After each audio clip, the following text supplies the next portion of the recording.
And we're good to go. Take it away, Karen. Thank you, Megan. And hi, everybody. I'm Karen Caldwell. I work at SUNY Potsdam. And a big thank you to you for joining my session on communication and knowledge mobilization, learning out loud with digital authorship. So my focus for the next 30 minutes will be on sharing my ongoing applied research and the application of cognitive science to teaching and learning. And I'm going to start us off with an example right off the bat of digital authorship. And here you see a digital artifact of a graduate student, Haley Billings, who created it as part of my leadership course. Now, the digital artifact is one piece of Haley's take on specific elements of leadership, which collectively she calls the leadership ecosystem. So importantly, Haley's digital artifact is accompanied by an evidence-based explanation. And this is really the top half of a web page in Haley's electronic portfolio, which she created with a free site builder. And as you can see, under Haley's heading, she orients us with her subheading. And beneath that is Haley's evidence-based narrative to explain the tree image that you just saw. And in her narrative, Haley explains her concept, the leadership ecosystem, and she defines key terms based on our course materials. And it's important to point out that this version of Haley's digital artifact came in week 16 of the course. And it's really the product of a lengthy process, and that's the iterative learning out loud cycle. And equally important for us working in higher education, the process and the product are linked to the course learning outcomes. So here are the course learning outcomes that led to Haley building this digital artifact, and also the relative assignment, a process-based e-portfolio. So I just want to point out that there's nothing special about these learning outcomes. You can see one is to define and explain the course concepts, and the other is to communicate strategically and professionally for specific purpose and an audience using a variety of digital media. And I teach fully online, so that makes perfect sense, right? And then the assignment itself is a process-based assignment. So let's get directly from the students, let's see what they have to say about digital authorship and this use of digital media. And I'm going to pause and let you read the quote from a student.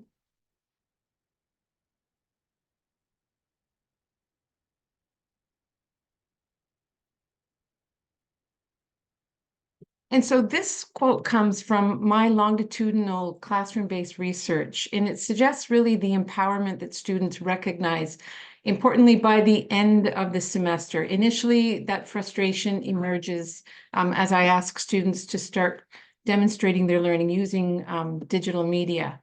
And my courses are all designed with learning out loud in mind. And so for you to understand that journey that they go on or the processes that they experience, let's have a look more deeply at what that process involves.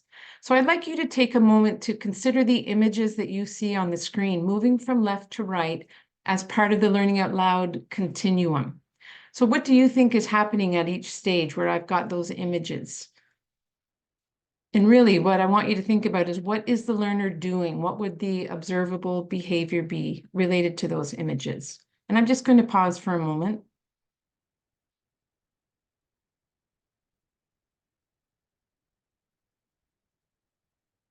Okay. So as you can see, learners start by, having this kind of a flashlight on their foreheads, and they're focusing or paying attention. And then the next stage is that passive stage of reading, writing, or viewing the course, reading, viewing, or listening to the course content. They're taking it in. Then in the active stage, they're establishing comprehension. They're purely looking at understanding the original content. And then in the latter stages, the constructive and interactive stages, they're going beyond the course content to share their take on it, and then interact with others to deepen their learning and extend their learning. So learning out loud is an approach that I've developed over my 29 years as an educator, and actually more recently, my experience as a student or a learner in my doctoral program, which I only just finished 6 years ago. So during that time, I finally was able to learn about neuroscience and cognitive science, and I was in my 50s. So I experienced a transformative shift when I applied it to my own learning. And that's been up until that point, up until I did my doctorate, my own learning was very traditional. So at this point, also, I want to acknowledge that I didn't create the research that underpins much of my learning out loud process. A lot of that comes from what you see at the bottom there, the other resources. One is Michelin Chi, who's an expert in cognitive science, and also the Fiorella and Mayer, whose generative learning theory is also informing this. And just to confirm, Michelin Chi's cognitive science theory of learning is called ICAP. And I'm going to be explaining that because it's actually represented in the figure that you see right here. So at this stage, let's take a closer look at the different steps of this process.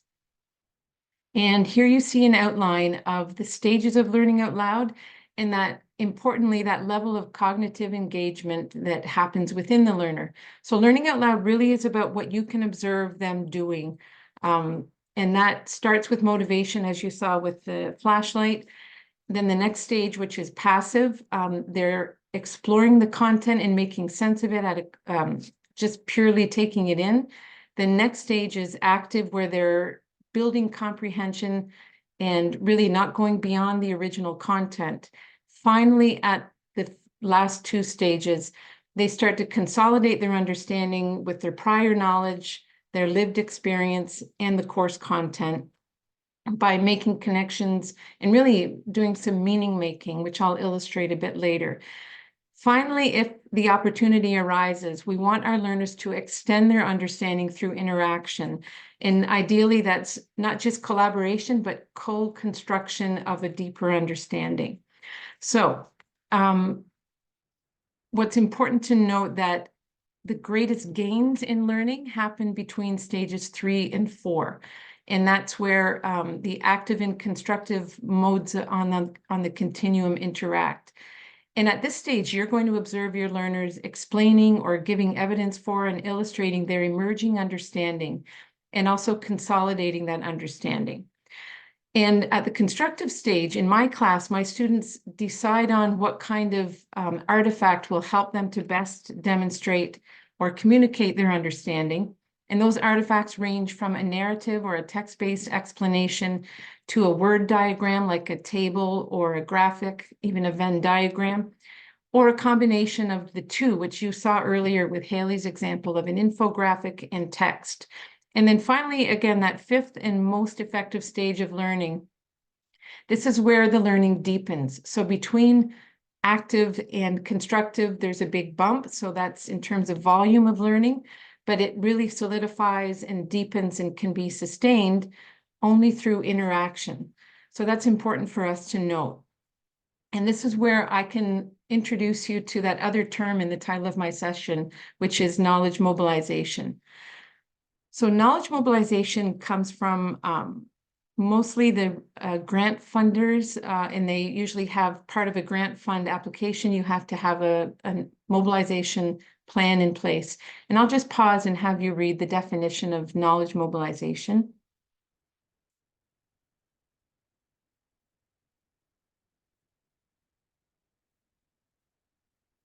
So this seems ideal, right? We do research and then we make sure that the flow continues outside of the kind of ivory tower of higher ed. And so the relationship to learning out loud is that I think of learning out loud as a broader umbrella term under which knowledge mobilization is one piece, because it bakes in the academic aspect, but we all have lives outside of academia, right? So also, I don't really like the term knowledge broker. I prefer the term knowledge mobilizer, because broker really communicates kind of a sense of a transaction, and education is not a transaction. And I think in higher ed, quite often it feels like a transaction, and that sometimes that may be part of the challenges that we're facing now with low enrollment and decreased engagement within the classroom. So I feel, and I've experienced, that learning out loud, or an approach where we engage learners on that continuum, that actually takes knowledge mobilization one step further. And it helps us to bridge what we do in higher education with students' lives outside. And so Levine and Van Pelt wrote this book recently that has been really powerful for me to understand what I'm experiencing in higher ed. And they point out that historically, higher ed has been most successful when it has one foot in the library, which we consider human heritage and our research base, our evidence-based knowledge, and another foot in the street, which is the real world where we apply that knowledge. So with this in mind, if we think about knowledge mobilization, and that's the library side of things, where the research base informs us, and extend it to learning out loud, we can think about harnessing and taking advantage of this explosion of digital media that we all are experiencing. So I think that's really what opens up even infinite possibilities to bridge learning from the library to the street. So why digital? Because we're learning, obviously, that in academia, it plays a role. And you see the image there of the university. And you also see two other images. So I feel that digital media opens up academia, and it also helps us to build a bridge to other areas of our lives, such as our occupation, citizenship, networking or connection building, and also just lifelong learning.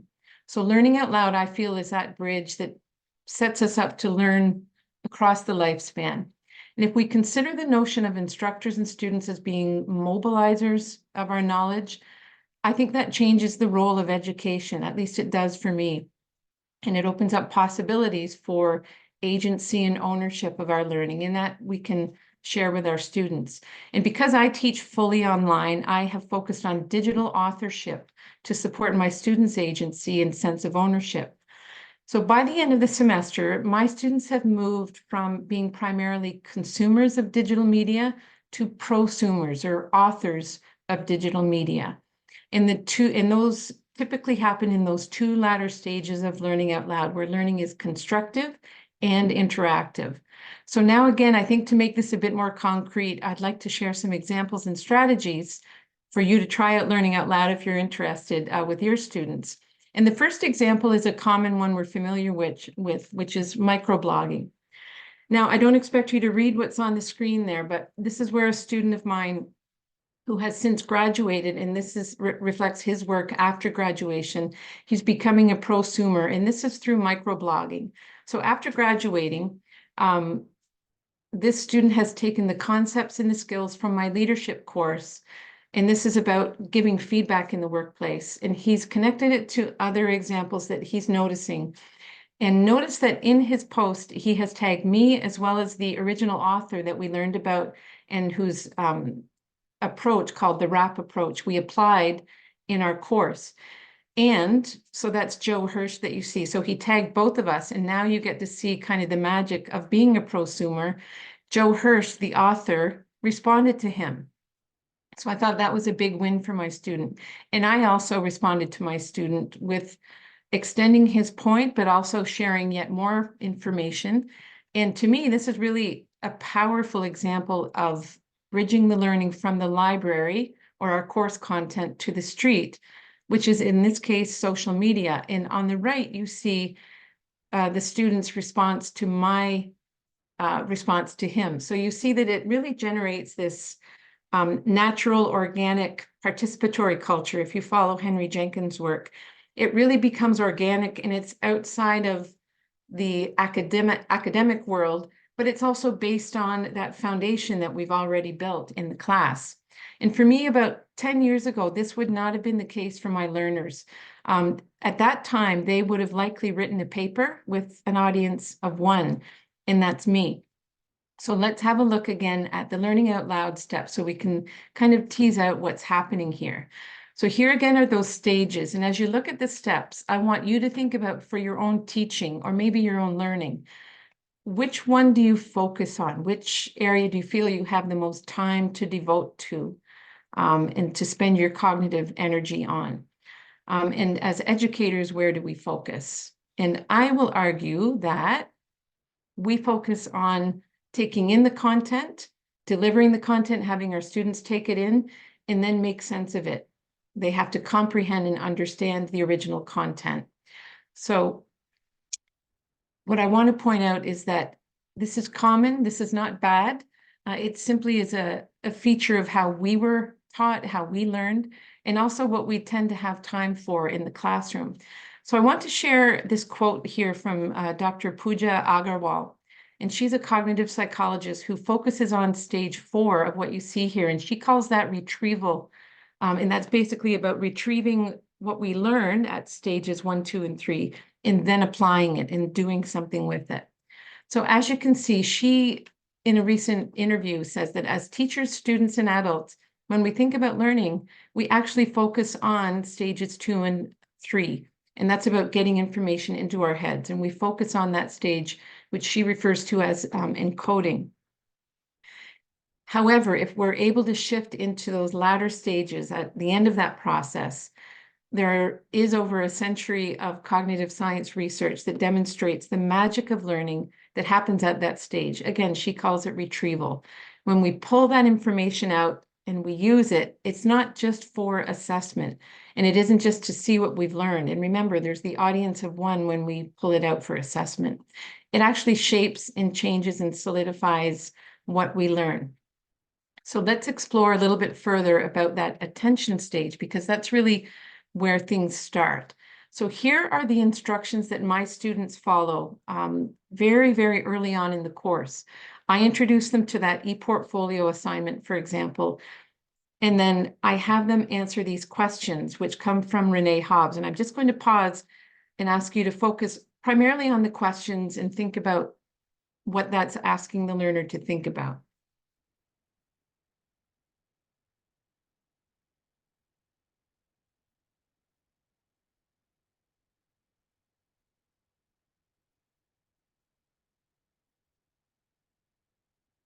So as you can see, the students are starting with their own identity, which is a pretty powerful step. And then they're thinking about their why or their purpose for creating content. And that actually guides them throughout the course. So in week 1 or 2, they think about this. And then each week as they take in new course concepts, I encourage them to create digital artifacts or even just share a photo of their notes. But I have them do something with it and eventually create digital artifacts.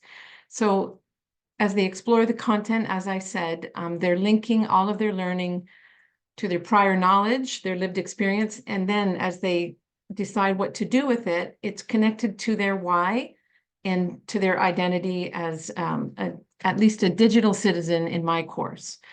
So as part of their learning, as I said, they draft and create content on their own. And that is exemplified in the end product you saw at the very beginning of my presentation with Haley's image, her infographic, and then her article. And in this way, I believe the students are actually bridging all the way to interaction. If they're thinking about their audience from week 1 or week 2 and their why, they're already thinking about interacting, even if they haven't identified a specific individual that they'll be interacting with. So this also helps them to focus their cognitive load, and that's really what happens in their conscious working memory. And we know from research that we really only have the capacity to manage 3 or 4 elements actively in our conscious working memory. So by focusing that attention and making it motivating for the learner, making it relevant, we're helping them to see the long term, but also in this next stage of taking in the information through listening, reading, or viewing, they're able to focus their cognitive energy and choose 2 or 3 or 4 elements as they move forward. And I help them with that. I often tell them the key course concepts to focus on. So this, I think, as I said, bridges their learning to an authentic environment. And then after this crucial step of establishing focus, the next steps involve the actual reading, watching, or listening, and establishing comprehension. And that comprehension stage, I have to tell you a mistake that I made up until about 3 semesters ago. I would gloss over that. I would go immediately from this passive role to constructive. And again, it's only through my ongoing longitudinal research where I learned from the data that students were saying, wait, Karen, please, we need to slow down. We don't always understand the content, and you're asking us to create something that's public facing. So that's too big of a leap. So I see someone has chatted. Let me just check. Was that you, Megan? Yep, just me. Okay, great. Oh, 10 minutes. Thank you, my dear. Okay, so be cautious of if this excites you, if this is something that you want to try, make sure, of course, that your students have a chance to go through that messy comprehension stage before we ask them to create content. So once comprehension is established, we move on to the sense-making stage, which is constructive and also interactive. And here's where generative learning comes in. So generative learning is a well-established theory of learning in which learners go through those 3 stages that you see there. They select content, and I think you probably already noticed that I'm guiding them to select content based on their own goals, but also where I support them for their cognitive load. And then they organize the content by making sense of it. So here you have the learner in the middle. They're establishing their attention and their focus, and they end up selecting content and then making sense of it in this organization stage.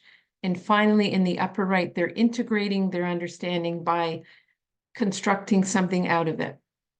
So let's have a quick look then at the organized stage, because I think this is another way that I can scaffold my learners before having them dive into the production stage or integration stage.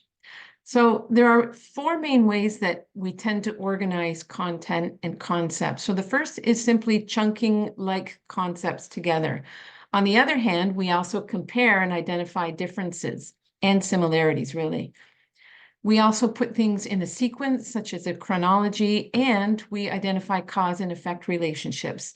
So I share these structures with my students, and although they may seem obvious to you and me, it's incredibly helpful to them to not have one other thing to think about as they're making sense of the content. And we learned earlier, if you remember, that it's at the constructive stage where we get our biggest bump in learning. So after you've made sense of the content and organized it, that's actually constructing understanding, because the original content probably doesn't state these relationships out loud there, or it's not obvious in the material that you're looking at. So students have to infer how certain content is organized, and that's part of the constructive stage. So now again, I'd like to give you an example of that constructive stage, or the stages of learning. And these are notes from a course I teach on adult learning and development. So notice that in my notes, you see multiple colors of ink, as well as a mix of images, symbols, and words. And it's messy, right? So I intentionally share this with my students so they don't have this illusion that learning is some linear, neat and tidy process. So my first stage, attention, involved identifying and defining the 5 main learning theories on behalf of my students. So this enabled me to focus on the key information within the resource. And once I had these notes and had established comprehension, I moved on to the constructive stage. And again, I still needed my pen and paper at that constructive stage to sketch out my understanding. And then finally, I created an infographic. And again, this is constructive because I inferred meaning, for example, by illustrating the points with meaningful images. And I also inferred relationships. And here you see, in this case, it's chronological.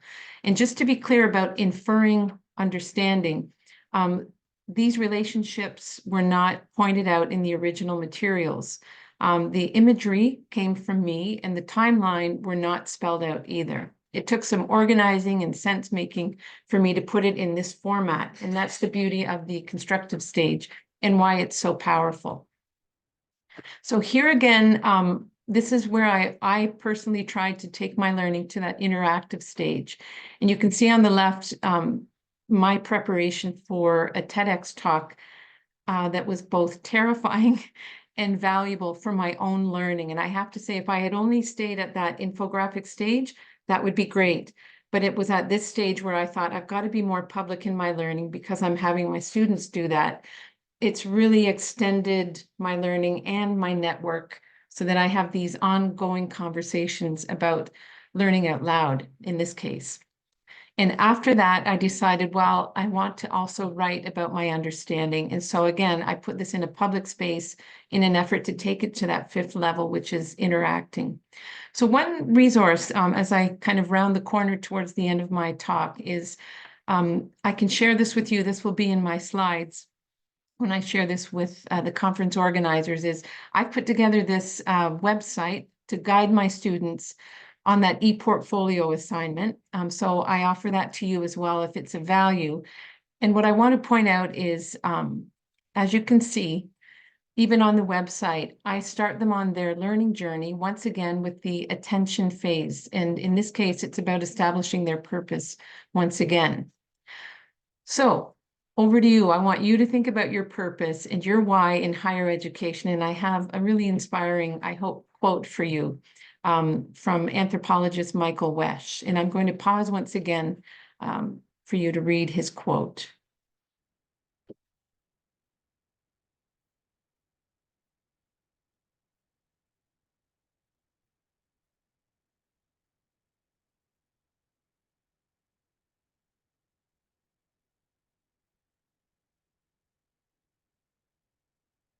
So I will share that this quote I return to regularly. It helps me to reestablish my why. And it's really in that last sentence, helping my students move from being knowledgeable to knowledge able. And in all honesty, that's what was a transformative experience for me when I was doing my doctorate. Up until then, I was really good at taking others' content and repeating it back to them and teaching it to my students. But I don't feel I was actually as knowledge able as I am today through taking those risks and being vulnerable and more interactive in my own learning. So from my own classroom-based research, I'm going to close with a quote that isn't as inspiring, but it's indicative of how my students are kind of paying it forward with their own learning. And this is from a student who has used her learning in the workplace. And I'll pause and let you read her example.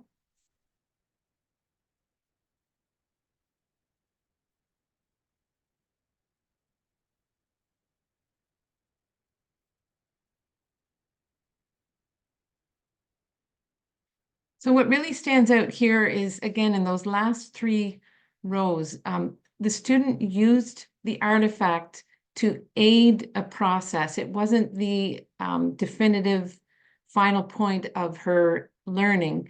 It was the start of a process that she engaged in with the basis of something that she had created as part of her learning. And I think, again, that helped her to bridge her learning into the real world, into the street. And it's really made her be knowledge able, because we know from cognitive science that the more we create and then share with others and explain, we're deepening our own learning.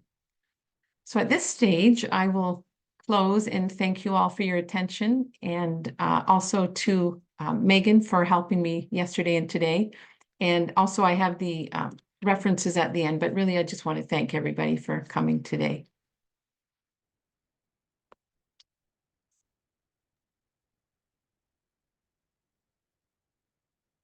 Great, thanks, Karen. If there's any questions, I know we do have a few minutes left, so folks can feel free to come off mute or put them in the chat if there's any questions. I know that in my grad studies, I make a ton of infographics for my, I made a knowledge base one time for my principles of, I'm blanking on the name of the course, but it was very similar to what you demonstrated with behaviorism, cognitivism, all of that. So it's really cool to see that and like hear more about it, like why I did that. And I hope you kept sort of the bits that led up to it, because I know you're working on, you're an instructional designer or on that path. Sharing your process with others and demonstrating that it's not clean and tidy, and that you have hiccups. And I often share about the terror I felt, even just clicking submit or publish on my website. That's terrifying for me, and then it's done. Mhm. Yeah, mine was on Wix, so similar to like a website, the website builder. That's great. So it's public. Yep. Excellent.